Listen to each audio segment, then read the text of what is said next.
What's going on, folks, and welcome into the Pigskin Preview on Mancini Sports and the Knucklehead Podcast Network. We are taping this episode. We will be back live next week, next Tuesday at our normal time at 6 p.m. Pacific on Mancini Sports.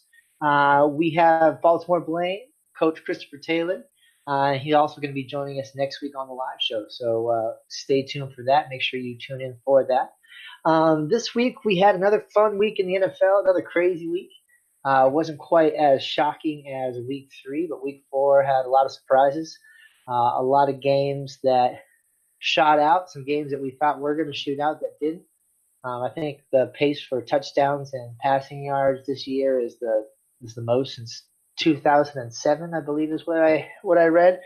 It's kind of a crazy year, and I think at the top of that, we'll start off with kind of a little dose of are they for real or not? Because we're 4 games into the season now, and we need to see these teams for real or they're not.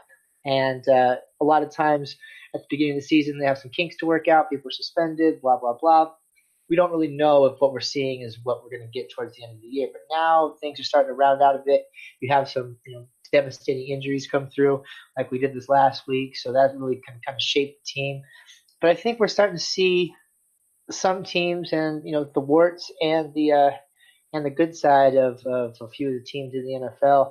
So let's talk about some surprises that happened this week. So I'm going to welcome in. We'll go to Blayne, and then we'll go to Coach Christopher. Blayne, Mitchell Trubisky threw about 6 touchdowns in a few minutes and could have thrown 20 if he wanted to.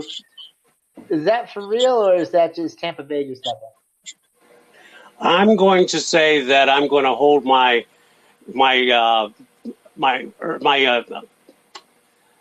running for the Mitchell Trubisky bus right now. He did do it against the Tampa Bay's sieve of a defense. So I'm not going to. I mean, that defense is horrible, and I'm not going to give him one game. Chicago put up 48 points on this Tampa Bay team, and this Tampa Bay team is just horrible. The offense is now, the Fitz magic has died off, and now we're seeing what they're really about. So now I'm not going to jump on that bandwagon just yet. I'm going to hold off, see him do it again and again against good defenses, and then I'll believe in Trubisky.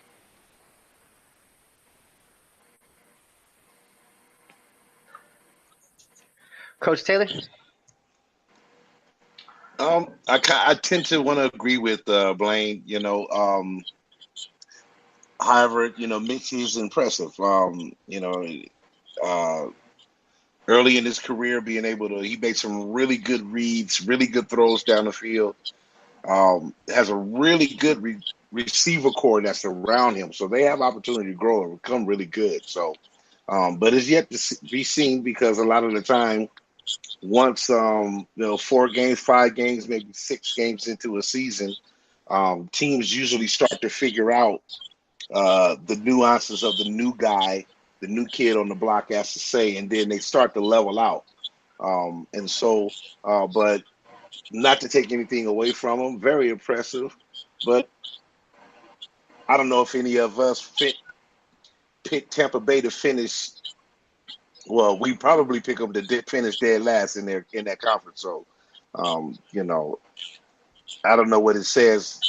We'll see how they play. We'll see how they play more in the upcoming season. Yeah, I don't think any of us expect.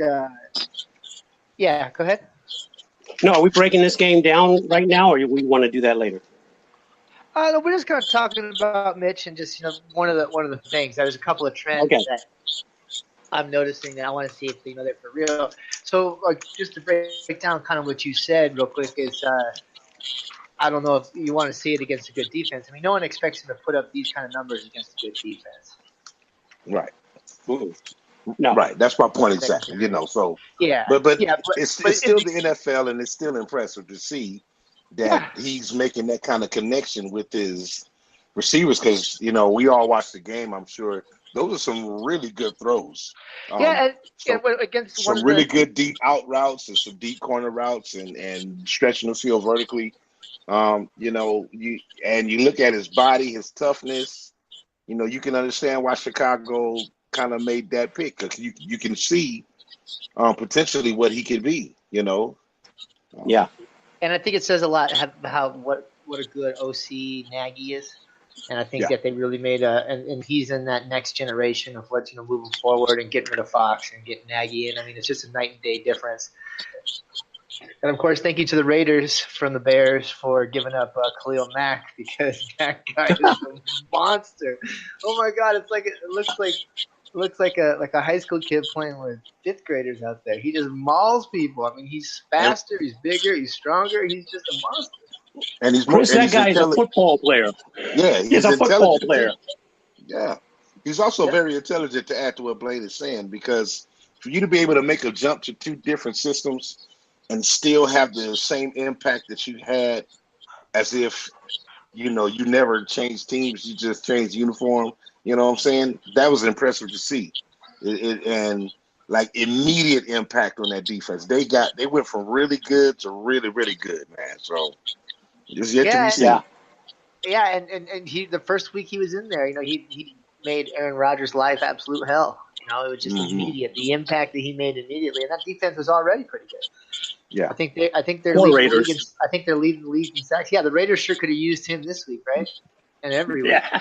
That's just such a dumb move. I don't understand that. But talking Well, about other well, things, but the Raiders have always had the philosophy, and we want to send a shout out to our man Shane McGowan.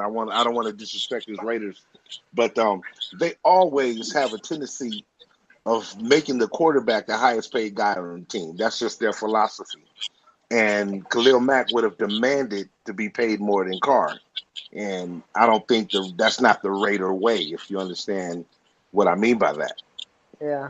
Well, But I guess does anybody know what his contract was with Chicago? What it turned out to be? Is he getting he's paid the more than high. Carr?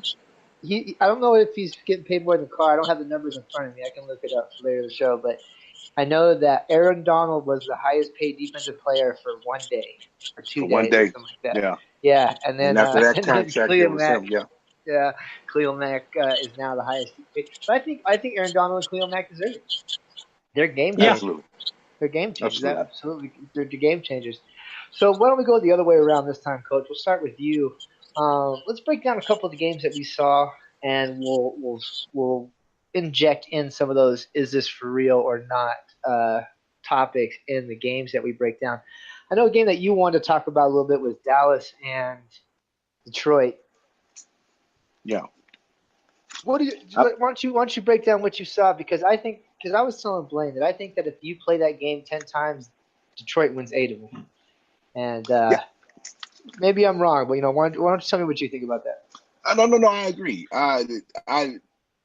In our picks, I picked Detroit to beat Dallas, and I thought it would be a close one, and it was. It was a very exciting game. If about the most entertaining Cowboy game I've seen in a long time.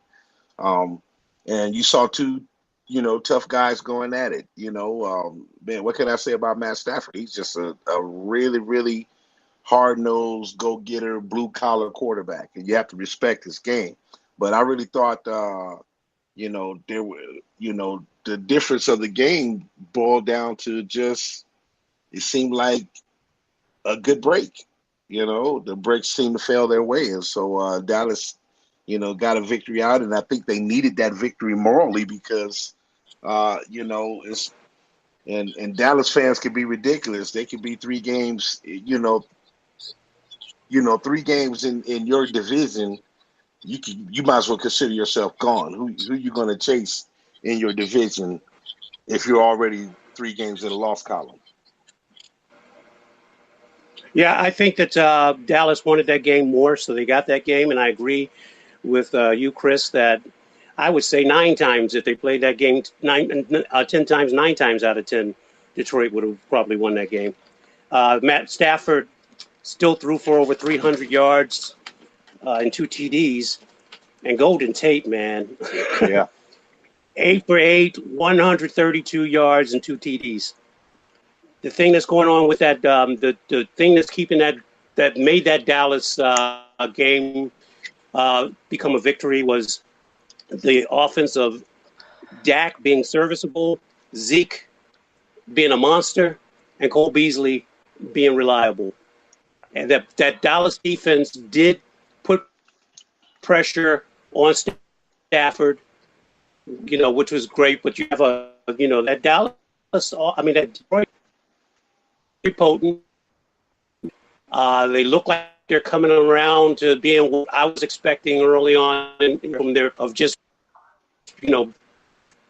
running down the field on bad defenses.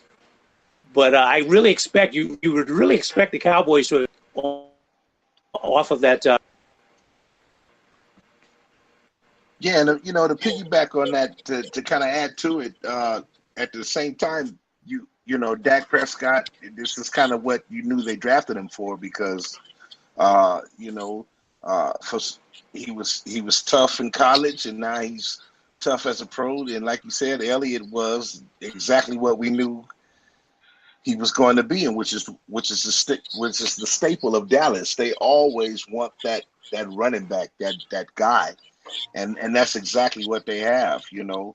That offensive line is starting to gel, and they're getting really good. They're running the ball really well, and we are.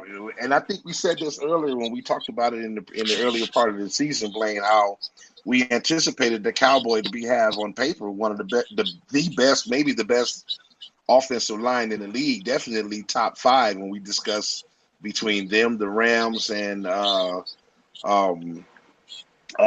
Jacksonville. And Jacksonville is good on both sides of the ball, offense and defense. But not to digress, it was a really hard-nosed game, and I think it was more of a desperation win for Dallas, because you can't afford to be too many games back if you want to compete in that division. So, yeah. Right. Well, one of the things, but the Dallas offensive line isn't that, they do have it when they're all together, but they have like that freak illness for the highest paid guard in the NFL. The center's got problems. They can't keep the left tackle in. And everyone knows the ball's going to Zeke. Dak hasn't, if you look at the stats, Dak hasn't done well since his rookie year. And it's becoming obvious. And what they did was, not only did they, hurt him with the offensive line getting a little bit worse, is then they took away his weapons. You can't take away Dez and give him Tavon Austin and expect him to do something. It's not fair. But I think I'm sorry, Chris, but I think where they want the offense to move to, and the future of that requires them to have guys that can run routes, which is why they changed and went with what they have right now. It's not the greatest, but the one thing that complements ability is dependability, right? So that's kind of what you kind of want when you got a guy that can run a route. If he's supposed to be at 7 yards and you throw the ball when he's coming off the break at 7, you expect him to be there. And good route runners will be where they're supposed to be. And that's just kind of what you didn't get out of Dez, which is the reason why he was so expendable. That's fine, but who do you really depend on? Tavon Austin? You're a Rams guy. Tell me, do you depend on Tavon Austin to be able to get the job done? Oh, you know that. I didn't depend on that when he was here. Yeah, so so they go out and you get Tavon Austin. I knew that contract that gave Tavon, you and I both agreed, was a prelim to a severance package. Listen, we're gonna say bye to you. Here's some money. Goodbye. We don't have to pay it all to you unless somebody else picks up the portion of it. It's worth it to us, I think Dallas is going in the absolute wrong direction. The Seahawks showed that if you just play, which is a so-so defense right now, if you can just play, discipline, the Cowboys can't do anything. I think what Matt Patricia and the Lions need to worry about is the fact that game should have been theirs. If they could have just kept, Zeke a little bit under wraps and, got off the field on 3rd down a couple of times, Matt Stafford could have thrown 450, 500 yards, whatever it would have been. But that defense, when you can't get Matt Stafford and those guys on the field because your defense can't stop anybody, you're not going to win games. But keeping Zeke under wraps is a difficult thing, because you have to do that with eight guys at least. And if you bring up 8 guys, that leaves you vulnerable and soft for those guys like Cole Beasley and Tavon to get in space and to tear you up. So, But they haven't torn teams, anybody up yet. but they haven't torn anybody up yet. That's just the problem, you know. Blaine, what do you think? I just want to say, guys, Zeke, 240 yards from scrimmage. Yeah, he's a beast. Yeah. You know, so keeping him under wraps is not the easy thing because you're going to load the box. But that offensive line is still skilled enough, and they're just now starting to gel. They've had so many problems up until this point in the preseason, guys not healthy. And then, let's be honest, they kept guys back most of the preseason so they're just now starting to play their way into shape for real. How many reps did they really get in the preseason, though? So they could be formidable with the run game, but they're kind of one-dimensional because they have in my opinion, no threats in the middle zone, and you have a vertical threat maybe with Tavon Austin, but if you throw it to him 10 times, he'll catch it, 4, maybe 5? Maybe for 2 yards. I remember I had Tavon in DraftKings one time, and all I needed for him was to do something. And I threw it out 12 times. He had 10 catches, I think, for like 4 yards. Yeah. Killed me, yeah. Anyways, so Coach, break it down for me. Do you think Dallas is going to turn this thing around? Is this the sign of something new, or are you just, or is this team still going down? Because I think they're going down. So why don't we get your opinion, then we'll get Blaine. Man, I think this is your typical Dallas. And I don't know, they've kind of showed us who they are over the past, and it's kind of the same thing.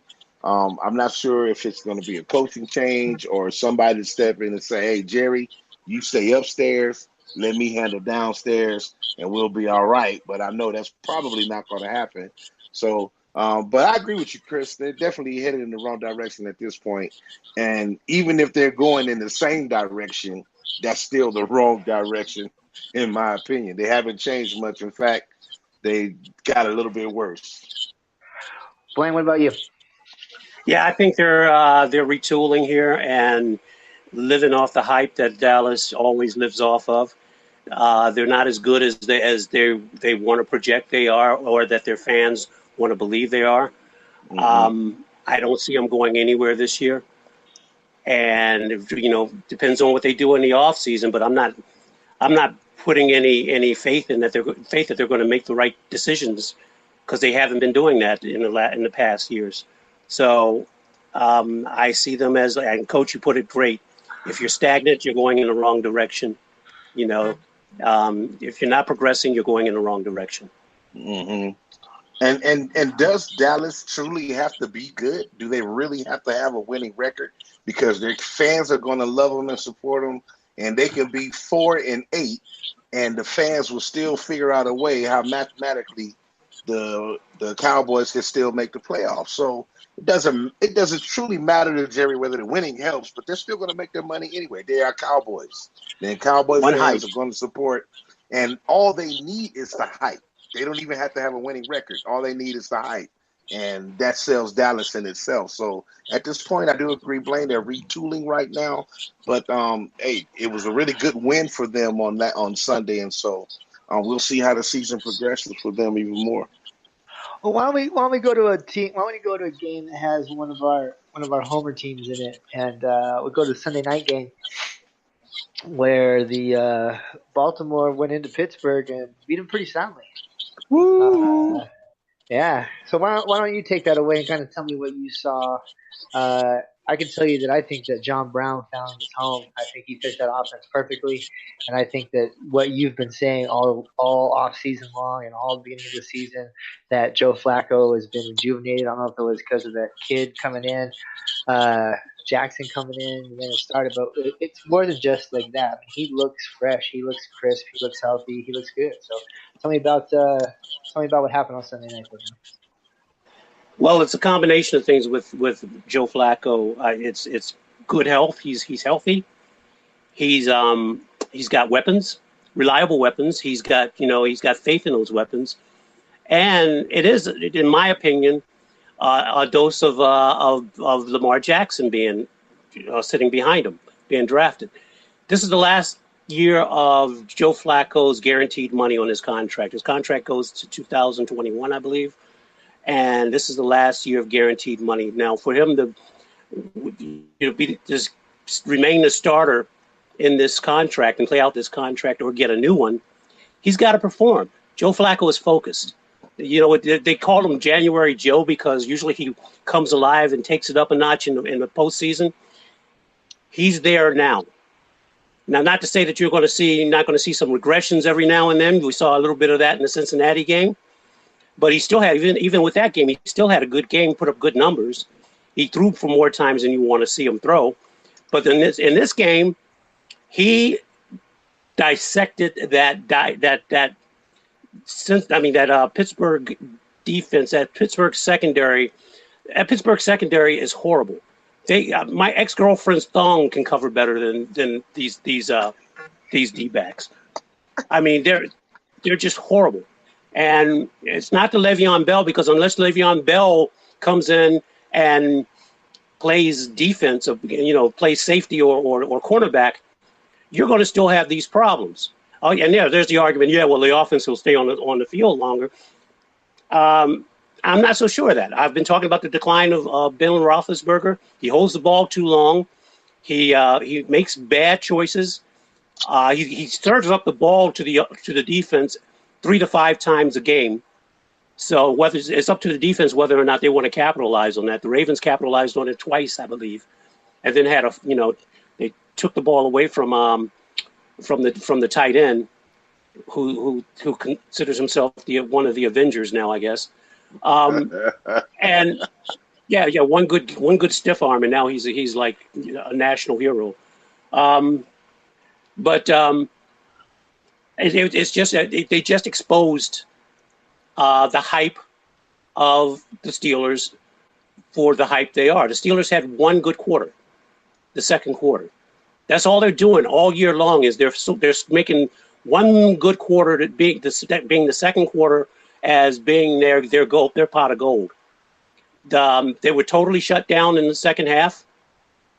And we're talking about a potent offense. It's still a potent offense when they're together. But the Ravens defense did enough to disrupt them. And I think Wink Martindale's his philosophy is more like Rex Ryan's, where he's more aggressive, less conservative to close out games. And it works, and these defenders believe in it, and they're showing it. And you get Steve Smith back, right? We get Jimmy Smith. Oh, Jimmy Smith. Steve Smith. Steve Smith's he's behind the microphone now. No, but Jimmy Smith, he comes off suspension. He'll be back. That's a big part of this defense. I'm gonna tell you, I said on the previous show, on the Pick'em show, I believe I said it on the air, was my biggest concern on that secondary was Brandon Carr, because I expected Ben to torch him. I expected Antonio Brown to torch him because he seems to get torched every game. He stepped up and has some nice defenses. Oh my God! I think that's the best game, probably his best game of his career, at least the one that I've seen. So that's a strong. Look good. No, I was going to say that's a strong defense, and they've proven it here. And I also think Flacco did a good job of managing the game and managing the crescendo, if I could say it that way. They peaked right at the right time and sustained a really nice drive. That one drive where you saw how he looked a little nimble, stepping up into the pocket, sliding out and clearing. So that's what it looks like when we got I think a really healthy Joe Flacco. I'm not really sure he's been healthy. Blayne, you can maybe better insight on that. The last 2 years, I'm not sure he was healthy because I really don't think he got a good chance to really heal. What do you think? He started getting healthy at the end of at the second half of last season. Yeah. Remember, he started the season with the back. He missed most of all of preseason with a back issue. Right. And then before that, the 2 years before that, he was rehabbing or coming back from ACL tear. Right, the ACL tear, right. And Now, yeah, and your and lower back, your legs, those things, you got to be ginger about it when you're rehabbing and coming back off an injury. So I'm not sure he was as strong, but he looks strong now. That's the point I'm making. And it looked like you got a glimpse of the January Joe about a month and a half early, bro. yeah. Well, we talked about Jimmy Smith coming back, but I also wanted to add on the offense, Hayden Hurst is coming back from a Well, coming in for foot the first injury. time. He hasn't been Yeah, out there yet. And He's coming in. and the only but he thing, was he was he was he was a beast in the preseason. He's our first round and the draft only pick. thing yeah. And the only thing I could compare to Joe in January is the December Aaron Rodgers. Yeah, You you got got. to get the same thing. I was telling Chris off the air. January Joe is here to start the season. He's focused, and this is what you usually see in the postseason. Yeah, Let's well, just sometimes when they draft your replacement, it kind of wakes you up too. let me ask you a quick question there, Blayne, because this gentleman cost me a lot of money this weekend. What's up with Alex Collins holding on to the ball, man? Especially at the goal line. Yeah, yeah. Alex Collins is applauded for the fact that he's hard to stop. He seems to always be going forward, even on contact. But sometimes you just got to go down, and it's hard to make that decision, and it's hard to, I guess I was looking at the Dallas highlights, and Ezekiel Elliott fumbled at the goal line, and I thought of Alex Collins maybe watching that and going, see, even Zeke fumbles, But he had that problem last year at the beginning of the year, and he was able to correct it. I expect him to correct it going forward now. And I think you're going to see that running game start as that offensive line gets a little more solidified, and especially when they bring Orlando Brown in at right tackle later on, you're going to see that running game start to take off, especially in the second half of games. All right, well, we're going to stick with Pittsburgh in a sense. I want to talk a little bit about holdouts and the business behind the NFL and the holdouts. And the two examples that I want to bring up are going to be Le'Veon Bell and Earl Thomas. The reason being, I think Le'Veon Bell has handled his holdout so poorly, unprofessionally. And the idea of you have an idea of you having a number in your head or something that you think you're worth and you want to hold out until you get that contract, that guaranteed money, or else you risk injury. And if you don't, like a lot of people in the league are saying right now, Le'Veon Bell, he's a non-team player, he's a punk. Earl Thomas held out very vocally, very publicly, but he came back for his boys because he wanted to be a team player, and he's worried about he's about to get maybe traded or something's going to happen. Then he ends up breaking his leg, and all of his value goes down. His contract negotiation position is weaker, and a lot of things go down. So I want to kind of see where you guys are at, and we'll start with you, Coach Christopher. I mean, you see what they're saying, right? It's kind of like, well, if I don't protect myself and I don't hold out to get the guaranteed money I want, I might get hurt, and that's it. It's done. At the same time, if you don't, you're a punk and you're not a team player. Well, the one thing that, as a fan, that we don't sometimes take into perspective is that for these young men, this is a business. This is their livelihood. This is their bodies that they sacrifice week after week for our entertainment. And owners make a lot of money off of the product that they put on the field every week. And for some of these guys, they're looking at how life is after football. And we've seen some of the guys crippled and stuff like that. And a lot of guys are being smarter, want the money more so that they can walk away from the game sooner and not have to play as long or live as long. But you had a different time where the money in football was different. But a perfect example of what Le'Veon was really trying to represent was exactly what happened to Earl Thomas in that respect. There's no guarantee. Again, the NFL, the little pun that we have for the acronym for NFL, not for long, there's a perfect example, And so You have to look at these guys are professionals. These are their bodies that they give up and sacrifice. So for them to require or to expect to be paid for their value and what they bring to the team. Now, to contrast that argument, this kid Connor has come and given you the same thing that Le'Veon is giving you, except for you don't know how he's going to be when you get into those playoff time frames, but you know what you're going to get from Le'Veon. And I'm not sure if he handled that wrong, as a lot of people feel, because he didn't tell anybody what his intentions were. He just stayed quiet and did his talking through agents, which is what he should have done. But I know some of his guys say, hey, he could have talked to us, but you can't risk a guy tipping your hand, because at this point, Le'Veon still kind of has the leverage, because he knows what he's going to get regardless, even if they tag him, with the franchise tag. Well, Le'Veon is on a short window, and he knows it. Window's closing is a narrow window for running backs. This is business, man. I mean, I don't agree with the social media postings and the digs that he was doing. And yeah, he's handled that wrong. I'll give you that. And he shouldn't have told anybody that he was going to be there day one, if he wasn't going to be. Okay, so yeah, that is a problem in trust in the locker room. I can see the argument for that. Everything else, the Steelers, on the other hand, the Steelers use their leverage. They don't want to pay him that much or as much as he wants. So they're going to keep franchising him as long as they can and use him up. Mm-hmm. And they're going to get all the use out of him, all the play out of him that they can. Well, this year he said, okay, I made some money last year, over my career, and plus big money last year. I can sacrifice a little bit of that and go in later and still accrue my enough games, enough time to make myself a free agent this coming year, and then negotiate with who I want to negotiate with.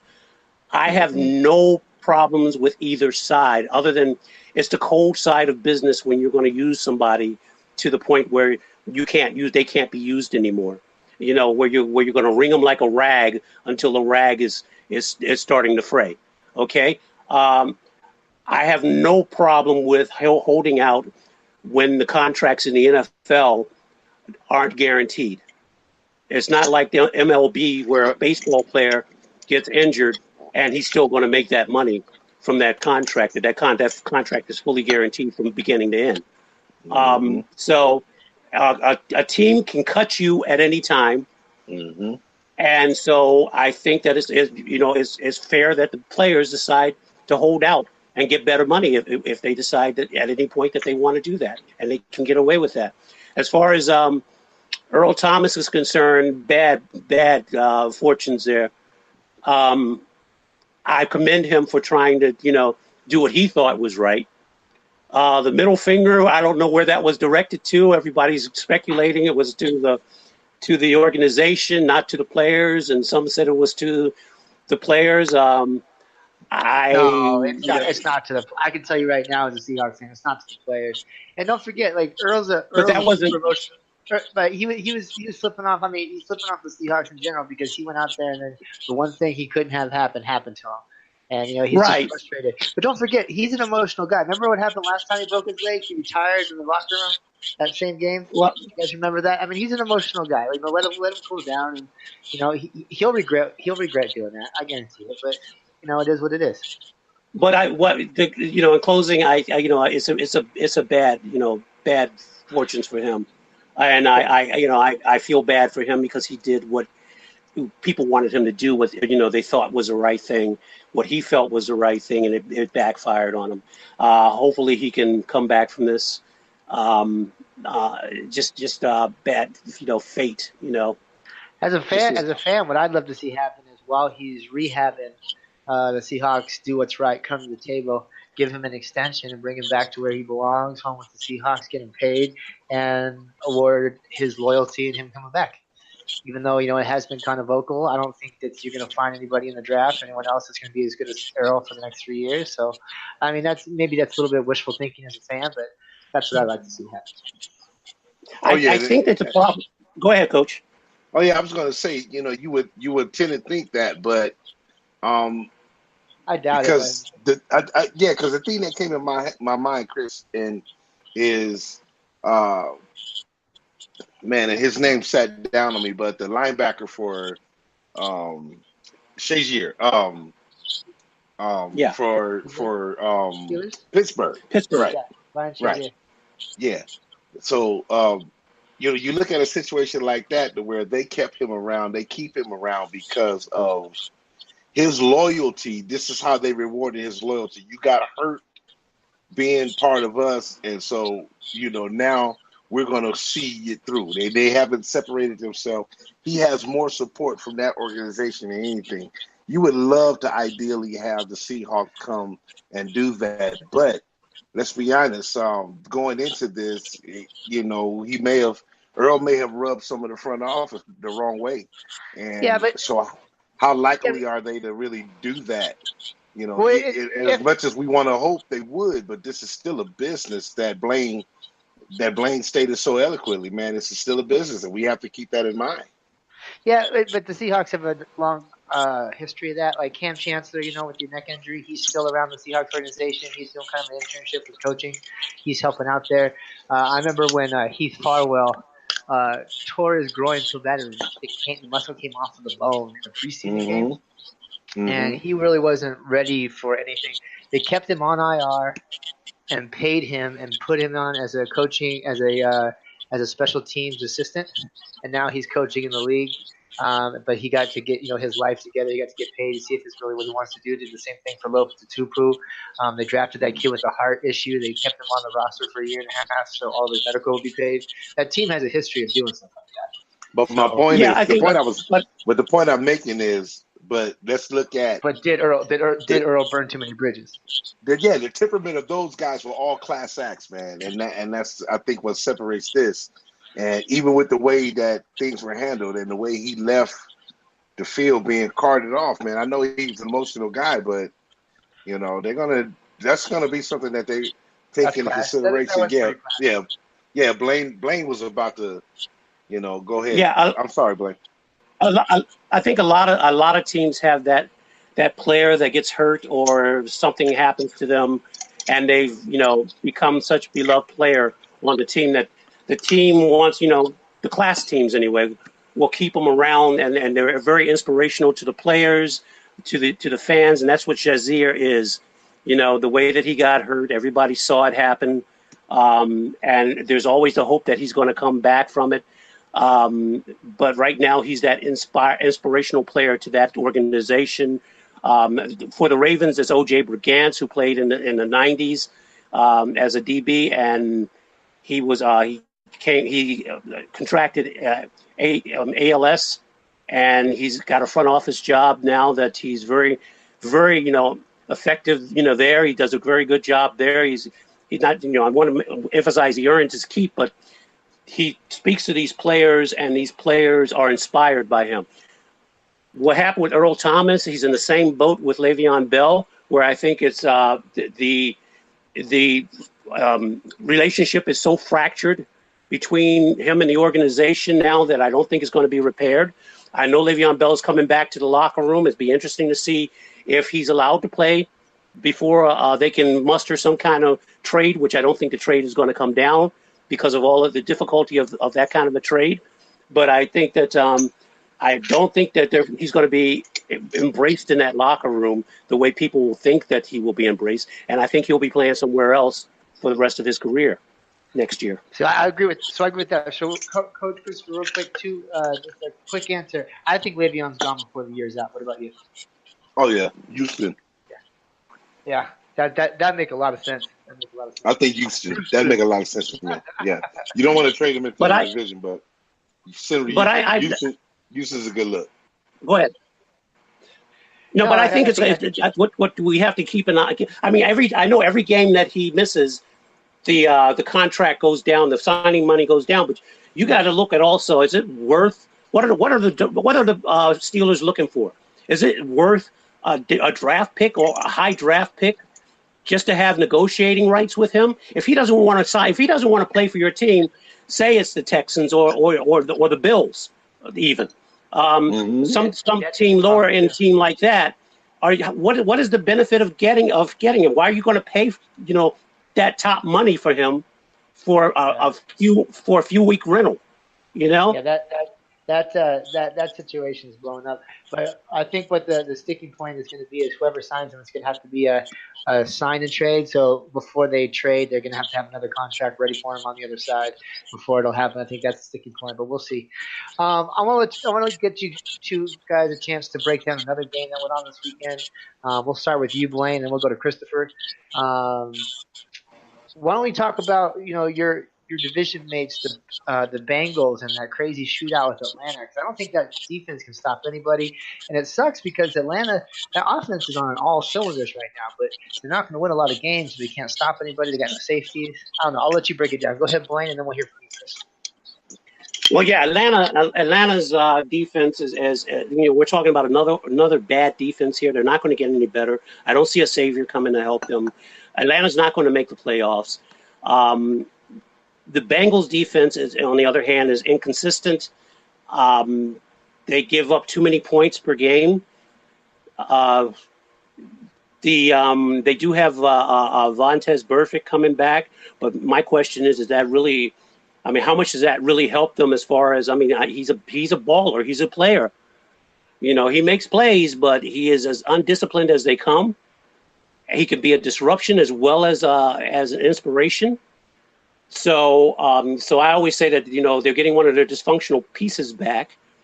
Tyler Eifert going down with that ankle break is hurting them. They do have Tyler Boyd still. But Eifert was starting to get back into his form and look like that Dalton had he had another piece there, so now he's lost that piece. Mixon's going to be back. He wasn't playing in this game, so that's another dynamic to this running game. But I think that you look at this Bengals team, they have a potent offense. But their defense, like I said, is inconsistent. They miss tackle. The fundamentals are just, mind-boggling on the team this talented on defense that they can't wrap up and bring somebody down on contact, first contact. I saw Atlanta's receivers and running backs and breaking tackles. That was very consistent. And I want to say that on the previous show I made a statement that Cincinnati was going to find a way to that lucky break to win this game, and they did.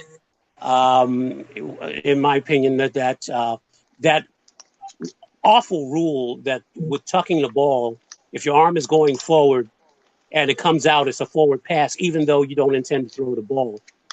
I saw that happen 3 times this Sunday, twice in the Ravens-Steelers game, one on both sides with Ben and Joe Flacco, and it happened with Andy Dalton where it would have been at the end of the game, the final drive, I believe it was, for the Bengals, where he goes back and he tucks the ball where his arm's going forward, the ball squirts out of his hand. You see him had the other hand up to try and catch it. And it hits the ground. He recovers it, but he's 16. It would have been a 3rd and 16. They call it a fumble. They call it a forward pass, and that's what it ends up being. Instead of 3rd and 16 in a 4-down situation, it's 3rd and 8. Next play, incomplete. 4th down play, enough yardage for a first down. This team, this is my own feeling. This is one of the luckiest teams in the league as far as being able to squeak out a victory. But I want to also point out the special teams, the discipline on the special teams. This kid that blocked the field goal and got flagged for offsides. To see him come back and do this very same thing the next snap makes no sense. You're not going to get away with it. It just showed you're not going to get away with it. Each time you do it and you get flagged for it, they move the ball closer to the goal line. That's less pressure on the kicker, the snapper, and the placeholder. Why are you doing that? They also give up too many yards in coverage on kickoffs. Okay, Yeah. somebody else Well, chime in. I don't. I don't think. taking up all my Blayne's time got for some the stuff rest on of the that show. chest right there. Well, Coach Christopher? I like what we're getting out of Andy Dalton and AJ Green. That's always a good combination. Andy Dalton looks pretty good. He looks like he's back. I don't know if he's healthy again, but he looked good. Joe Flacco looked good. But back to Andy Dalton since we are talking about it.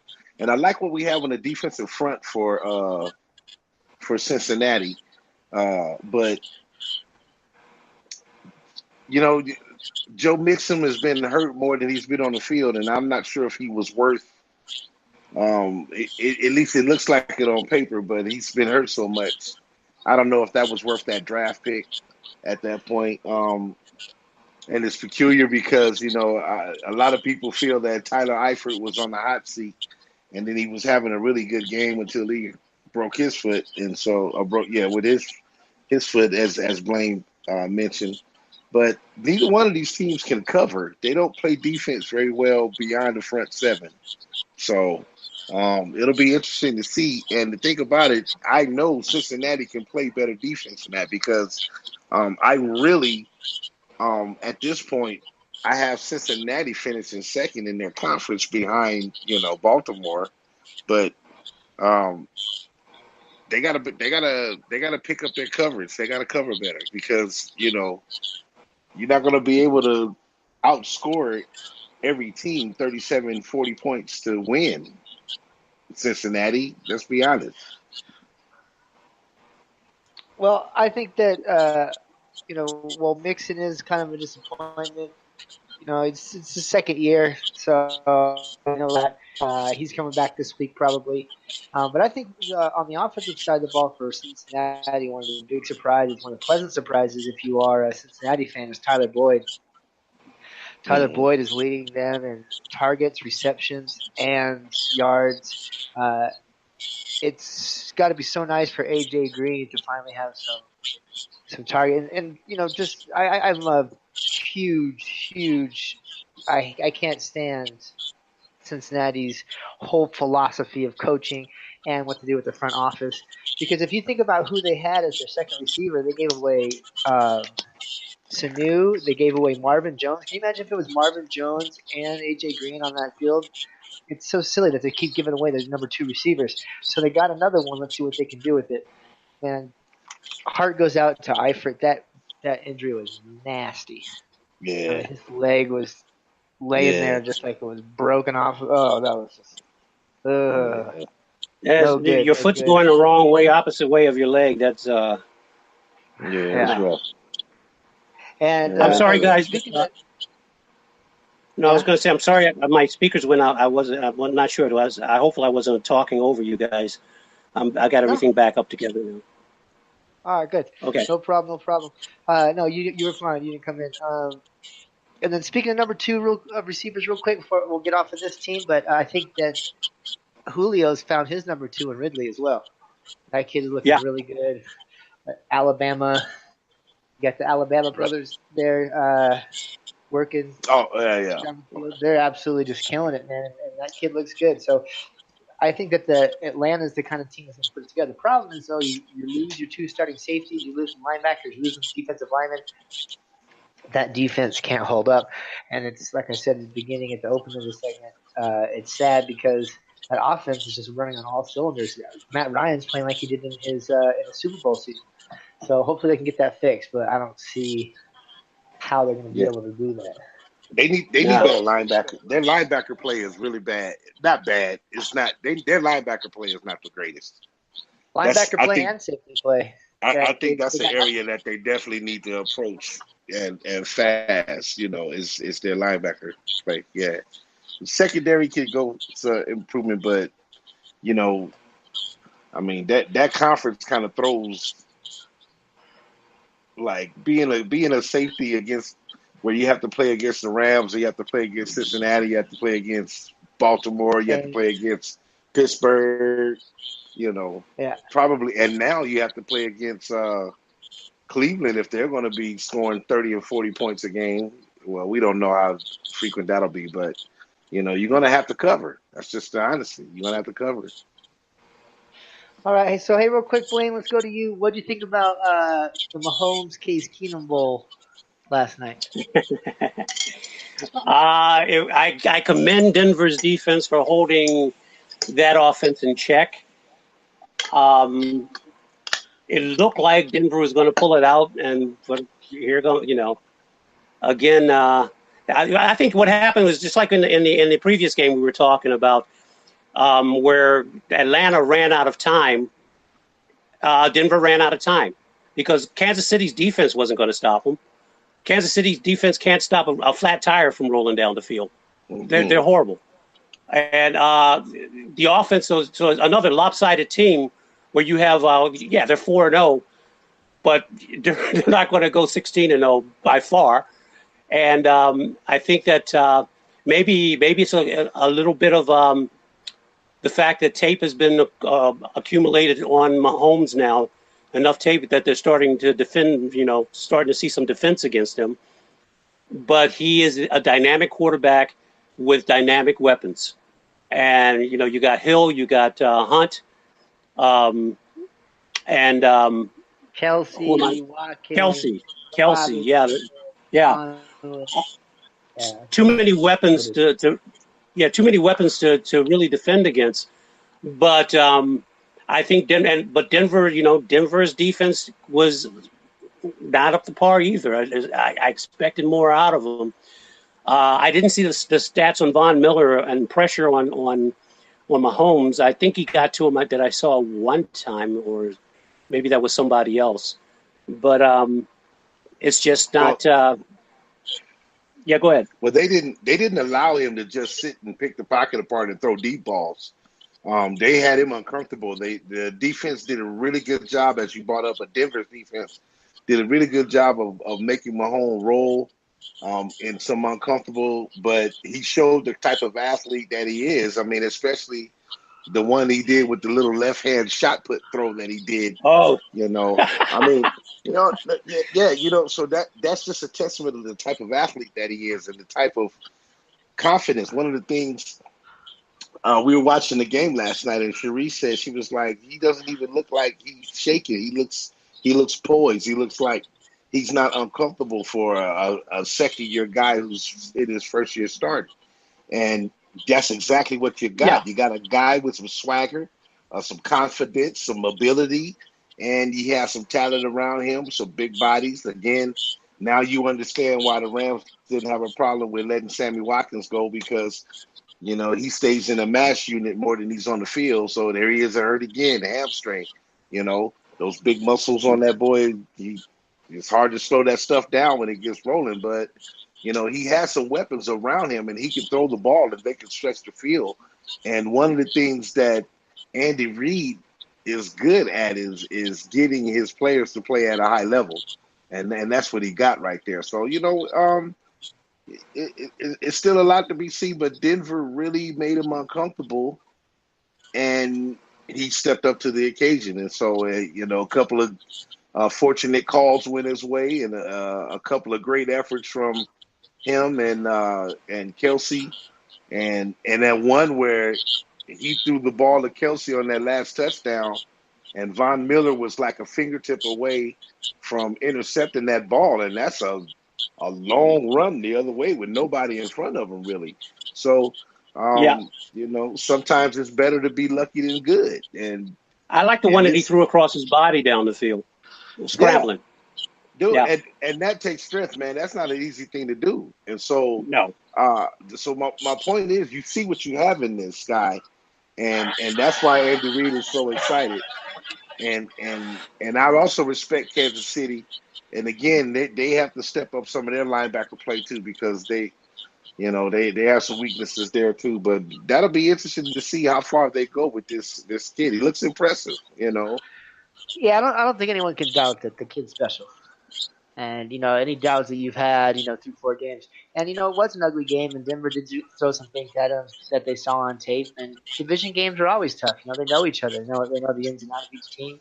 Even though it is a new team, they still know each other. Division games are always tough. Going up to high altitude is always tough. I think that if you can have a bit of an uglier game and get out with a win, then God bless, man. It's the NFL. Wins are hard. Yeah, It's but tough to get wins in the NFL. those ugly wins like that are character builders.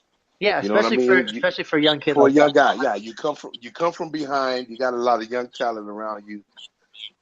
You come from behind. You make big plays when you needed to make them. You know, nothing really scary that had you uncomfortable. Like, oh my God! But you know, and people are like, you know, you gotta. And this is gonna Blayne. You might appreciate this a little bit better than Chris, but you got a combination of a Brett Favre and a Randall Cunningham in that guy. Don't you see that a little bit? Yeah, yeah. Why would he appreciate that more than me? Because you're a young buck, dude. Shut up. I'm a young buck. Oh, God bless you for saying that. Everyone that knows exactly how old I am is laughing at you right now, but I'll take it. You still a young buck compared to us, dude. Doesn't matter. I remember being watching Monday Night Football where Randall Cunningham takes a hit from Banks and steps out of it, throws that back. Yeah, I remember Randall Cunningham. Come on, man. Okay, well, which Randall do you remember? Do you remember the Eagles. Philly Randall, or do you remember the Minnesota Randall? Both. Oh, okay. All right. Both. I have a 4 in front of my age, so I'm up there, man. I remember that. Because that Minnesota Randall that had Chris Carter and Randy Moss, that was a nice one right there. Yeah, well, he was good. He was good his whole career, but the young Randall, that Philly Randall with that lanky body that you could hit him, but he just bounced up and just looked like he would just flip the wrist and the ball would fly 40 yards down the field. I think that's what you're talking about in this kid, and I see that too. Well, good. I knew you would see it, Chris, but I took that as an opportunity to take a pot shot at you, man. It's all good. I'll take it. Hey guys. I'm not going to be called youngster for much longer, so I'll take it. Hey guys, you know, another note in this game was that last play that on the final drive for Denver, where Sutton receives the ball, gets the first down, but tries to lateral it. Ladder. I think it was to Emmanuel Sanders. Yeah.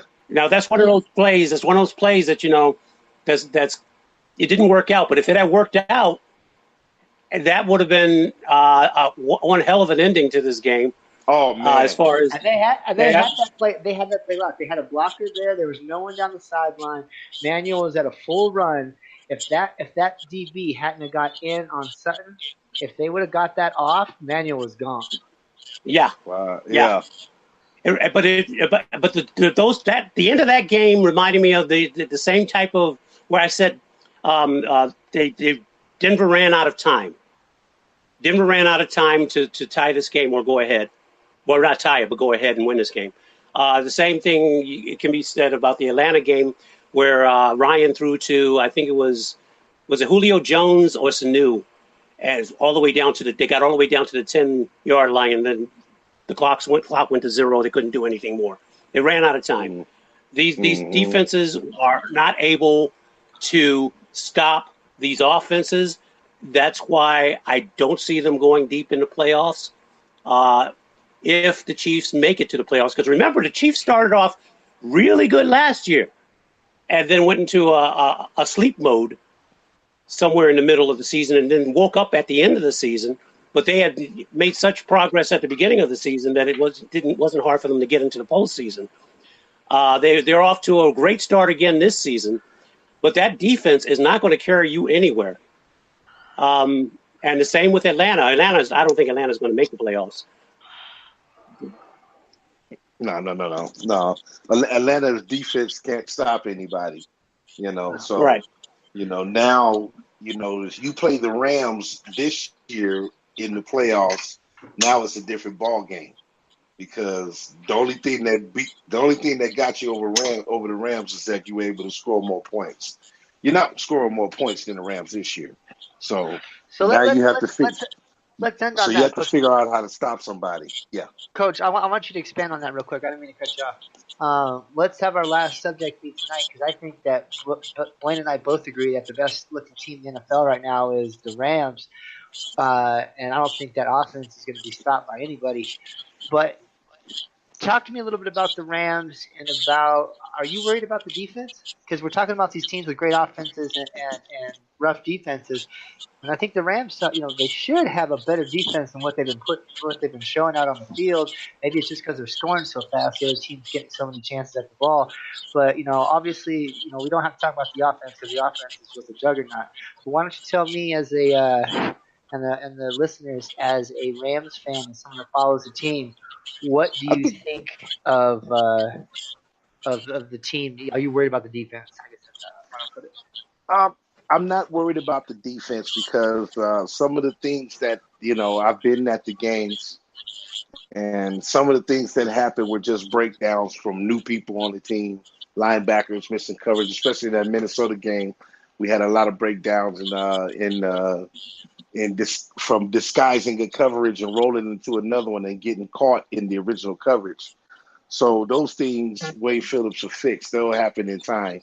But then also you didn't have a key to lead on that side, which would have probably eliminated some of those calls, some of those plays that went in a different direction. But if you remember, if you saw in that game, the one thing that's awesome, and you got to think about this, where you're game planning, you have to game plan for Ndamukong Suh and Aaron Donald with your front five, and you're going to have to commit at least two guys to one of those guys, which is going to leave Michael Brockers or one of the other guys with a one-on-one. The more that they play together, and I saw it in that fourth quarter, big plays happen when they needed to on the last Thursday night game. You get Aaron Donald, he gets a sack, and then next thing you know, a few plays later, and Ndamukong Suh comes up with a big sack. They just rose to the occasion and were able to, to play as what you got a glimpse of what it'll be like once they get more time to play and gel together. So it's not really a concern about the defenses. It'll come and you'll get a look of last year's defense. Now, Robert Quinn, I was hurt that he left, and you saw the impact that he's having on that Miami defense. But you got Michael Brockers, who's playing in his place and who is doing very, very well. So that defensive front is the strength of this defense, and they're getting some good play out of their linebackers, of course, and what they're getting out of Shields. I'm impressed with that. He was away from the sport for a while, from the concussion protocols. He took some time off, and now he's come back. He's playing very good tackler, very good coverage. I got a chance to see some of that. So not really, and again, best team in the NFL at this point, but it's still early in the season, and other teams will get better, and also other teams will get worse. So we shall see, but you know how I'm rooting. Last year I predicted they would go 12-4. My bad, I was off by one. They went 11-5, but you understand what I'm saying. I'm not worried about that defense at all. They're inconsistent right now, but they're going to come around. I'm sure of it. You got, just too much talent to think that they're not going to. And I think it's a lot exactly what you were saying, Coach. It's time that they just need time to gel. You look at this defense; they gave up 13 points against Oakland, and in a win. They shut out Arizona, which is everybody should shut out Arizona. They gave up 23 points in a win against the Chargers, and they gave up the season high 31 to Minnesota. So it's inconsistency. It's not. I don't think that they're bad. I think you got Sue on that line. That's going to be that line, that combination of Sue and Donald is going to wreak havoc. It's going to get worse throughout for offenses throughout the year as the season goes on. So I don't think that I'm expecting that defense to bounce back. You got that offense that you're going to have a well balanced team here. Well, the one thing that we don't have to worry about, in my opinion, is much competition from our conference. I think most of our competition is going to come from NFC West competition. Um, let's be honest, San I have Francisco, and Arizona would be battling for the bottom spot, and out of default, Seattle's going to get second place in the division because of Russell Wilson alone. So, the Rams should win the conference, and yeah, we'll easy, we easy.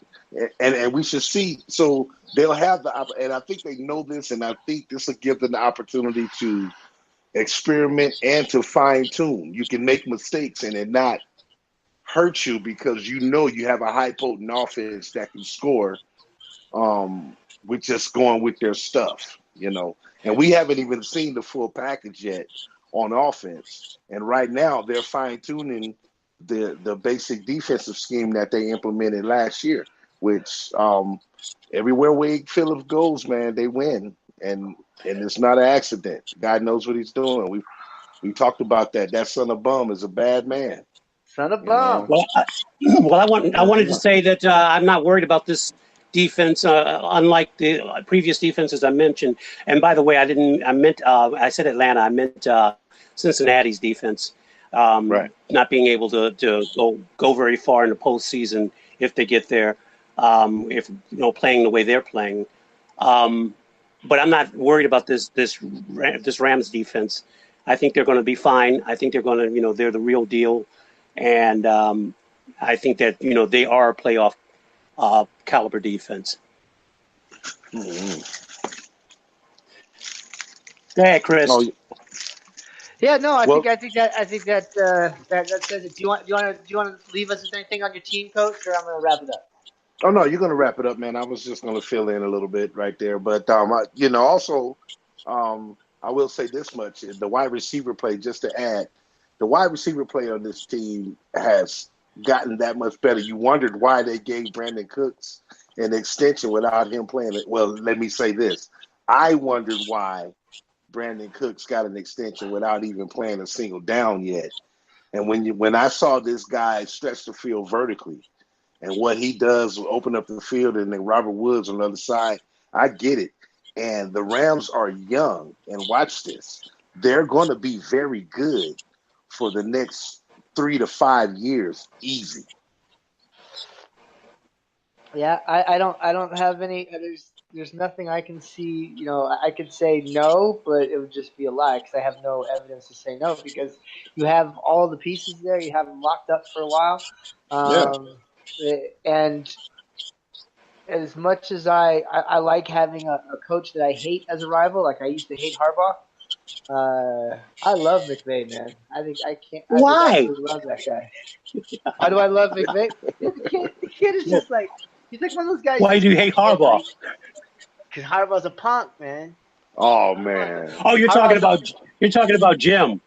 he's Yeah, talking about Jim. I like when Jim was there, like pushing coaches and like talking smack to him at the handshake and Pete and them hated each other. Everyone hated each other. Like I like that. And it sucks because Yeah. I really like McVay. Like I And want the guy to do good. He just happens to be in my conference, in my division, so it makes it a and little and hard. But I like. and and the NFC Kicking West plugs out of was the socket, Yeah, he's great. I mean, what did you like about the guy? The guy's turning nice. off the lights during Super Bowl games. yeah. Oh Listen, yeah, the NFC West was interesting because you have four coaches who really could not stand each other, and these yeah, teams really did not like each other. yeah. Especially, well, Seattle against anybody was a rough game. Yeah, not so much anymore, man. And there's some positive things about the team, but this is not a. We'll get into that on a different show. But hey, folks, check us out at @Knuckpods KNUCKPODS on Twitter and Facebook. You can find us at knuckleheadpods@gmail.com if you want to write us a message. We will be on this show here. Obviously, when you're listening to or it's being taped, we'll be on live next week, next Tuesday at 6 p.m. Pacific on Mancini Sports at blogtalkradio.com/Mancini Sports. And I want to say thank you to Baltimore Blayne. Thank you to Coach Christopher Taylor. And we will see you guys soon.